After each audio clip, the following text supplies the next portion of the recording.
ब्रजराज की मथुरापुरी में वासुदेव देवकी के घर गए। ऋषिराज को आया हुआ देव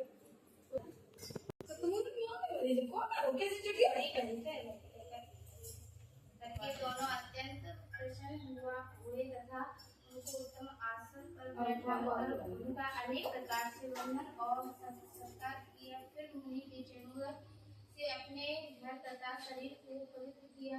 वह प्रसन्न होकर उनको कथा सुनाने लगे। कथा के 33 श्लोक में कहा कि हे देवकी, दुष्ट दुराचारी पापी कर्म ने तुम्हारे कई पुत्र मार डाले, जिसके कारण तुम्हारा मन अत्यंत दुखी है। इसी प्रकार राजा अनौस की पत्नी चंद्रमुखी भी दुखी हुआ करती थी, किंतु उसने संतान विधि विधान सहित किया, जिसके प्रताप से उनको संतान का सुख प्राप्त हुआ। यह सुनकर देवकी ने हाथ जोड़कर मुनि से कहा, हे ऋषिराज, क्या कृपा करके रानी चंद्रमुखी का संपूर्ण वृत्तांत तथा इस व्रत का विस्तार सहित मुझे बतलाइए, जिससे मैं भी इस रूप से छुटकारा पाऊं। लोमस ऋषि ने कहा, हे देवकी, अयोध्या के राजा लाउस जो उनकी पत्नी चंद्रमुखी अत्यंत सुंदर थी, उसके नगर में पार्वती की मूर्ति स्थापित करके पूजा कर रही थी।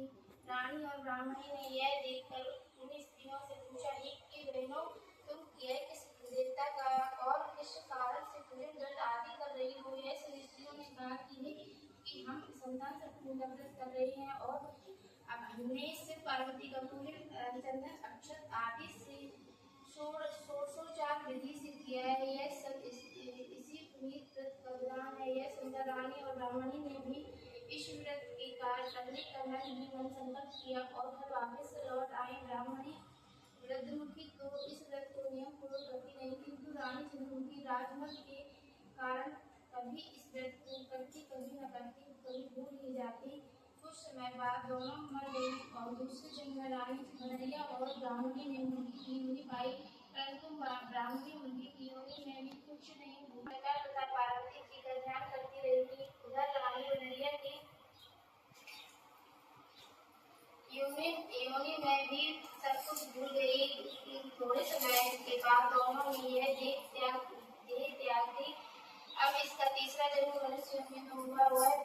उस ब्राह्मणी ने एक ब्राह्मणी के यहाँ कन्या के रूप में जन्म लिया और ब्राह्मण कन्या का नाम भूषण देवी रखा गया तथा विधायक को गोकुल निवासी अग्निशील ब्राह्मण को निश्चित कर दिया। भूषण देवी इतनी सुंदर थी कि वह आभूषण सहित होते हुए अत्यंत सुंदर लगती थी। कामदेव की पत्नी रति भी उसके सम्मुख रह जाती थी।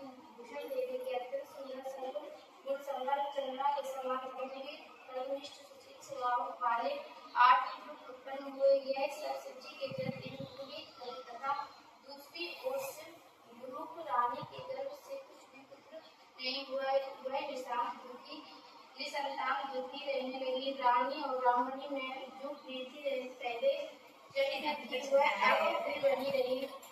रानी जब वृद्ध अवस्था प्राप्त होने लगी, तब उसके गूंगा बहरा तथा बुद्धिहीन अल्प आयु वाला पुत्र हुआ।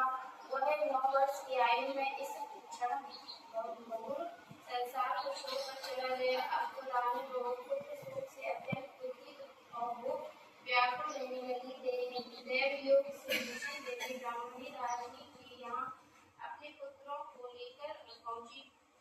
रानी का हाल सुनकर उसे भी बहुत दुख हुआ, किंतु उसने किसी का क्या बस कर्म और भारत के लिए देखे को स्वयं ब्रह्मा भी नहीं मिटा सकते। रानी चतुर भी थी, इसी कारण उसे दुख भोगना पड़ा। इधर रानी पंडितानी की इस वैभव और आटों को देखकर उसके मन में ईर्ष्या रहने लगी तथा उसके मन में पाप उत्पन्न हुआ। उस ब्राह्मणी ने रानी का संताप दूर करके निमित्त अपने 8 पुत्र रानी के पास छोड़ दिए। रानी ने पाप के वशीभूत होकर उन ब्राह्मणी पुत्रों की हत्या करने के लिए